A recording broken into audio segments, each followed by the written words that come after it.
This is a video regarding my thoughts to three major toy manufacturing companies, Mattel, NECA, and Hasbro. NECA has really done great figures lately. I think they're really great, and I collect them. I am disappointed that they have stopped selling the Michael Keaton Batman from 1989 via disclosing it.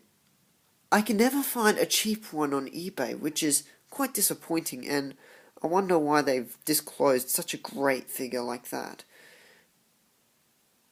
Also, why haven't they done any 7-inch Marvel figures? You know, like the Iron Man from Marvel Legends.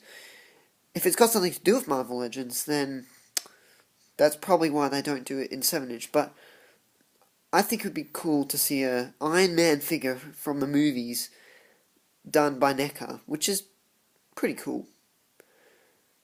Hopefully they can do it, pull it off and all that.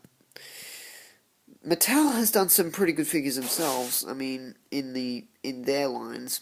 I want them to do the Michael Keaton Batman from 1989 and 1992. I really hope they can pull that off with the rights issues and all that, but I'm a little disappointed that there's no way I can get a classic Batman figure from the classic movies.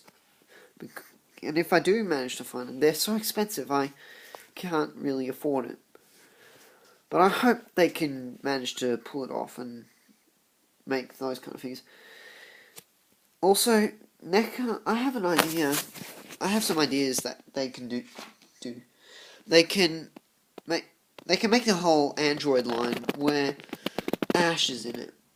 Ash with that is normal, with a milk stain, blood drip going down the side of his head, with a newspaper roll and all that, and also a severed head Ash where Parker knocks his head off and he does the whole thing in the scene, which is a pretty iconic scene.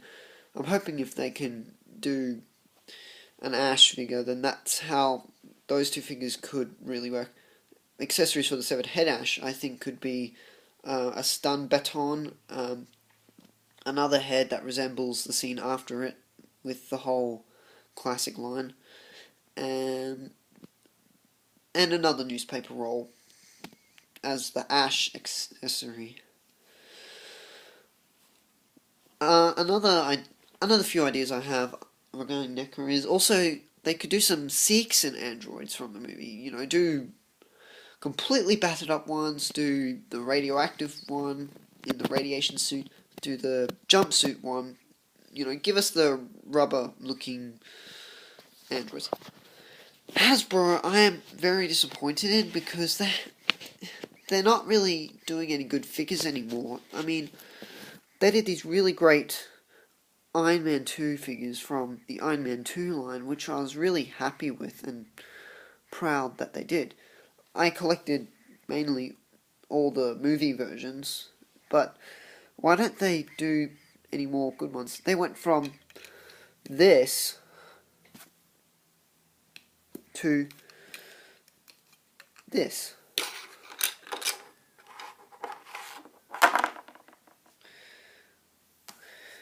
Not really good. They're pretty mediocre, to be honest. I mean, the Mark 43 has only 5 points of articulation, while this other one has only about 9 or 8, which is pretty disappointing since they did all these amazing figures from Iron Man 2. I don't know if Hasbro did this Batman here, but it's better than this. Mattel may have done that, but anyway, I want if Hasbro wants to pick up their act, I suggest they do re-release half the figures they did in Iron Man 2, like the Mark 4, 5, and 6, and 3, and so on and so forth, and also add figures like the Mark 42, 43, 45, 46, all these different cool looking Iron Men. If Hasbro wants to do anything cool and get lots of good money, that's what I suggest. So, my email is samuelmckenzie@iinet.net.au. I hope you can. I hope they can comment me and subscribe. And let me know.